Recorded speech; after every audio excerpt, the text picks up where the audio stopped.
തീർത്ത തച്ചന്റെ പ്രാഗൽഭ്യം കേട്ടിട്ടില്ലേ? തച്ചന്റെ പ്രാഗൽഭ്യം കേട്ടിട്ടില്ലേ?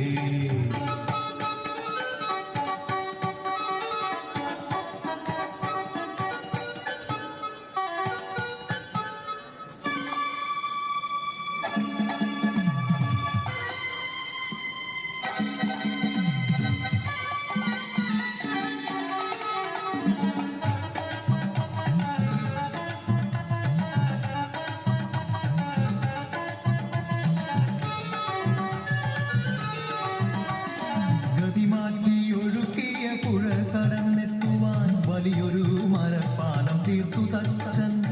എതിരെ വരുന്നോന്റെ മുഖത്താൻ തുപ്പുവാൻ പെരുക്കിയ മരപ്പാവ ഒരുങ്ങി നിന്നു.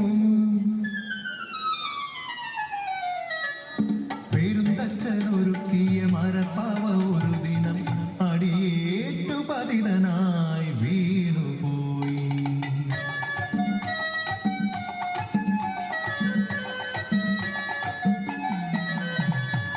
പെരിയധികാരി തൻ മകനാണെന്നറിഞ്ഞപ്പോൾ ഹൃദയം തകർന്നുപോയി തച്ചനെന്ന്. ക്ഷതമേറ്റ അപമാന ഭാരത്താൽ പോകുന്ന തച്ചനെ നോക്കി ചിരിച്ചു പുത്രൻ. തച്ചനെ നോക്കി ചിരിച്ചു പുത്രൻ. ഇനിയാണ് കഥ തുടങ്ങുന്നത്. പെരുന്തച്ചനൊരെതിരാളി മറ്റാരുമല്ല, സ്വന്തം മകൻ തന്നെ.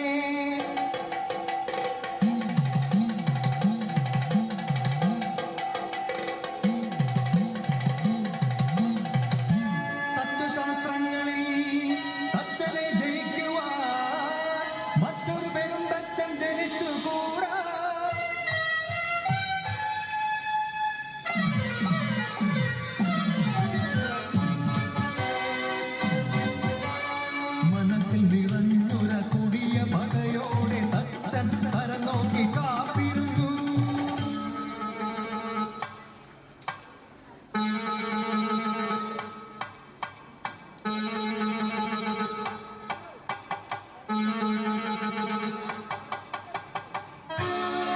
ശില്പങ്ങൾ പണിയുന്ന പുത്രന്റെ ഗളം നോക്കി വീതുളി മെല്ലെ പിടിച്ചു തച്ചൻ.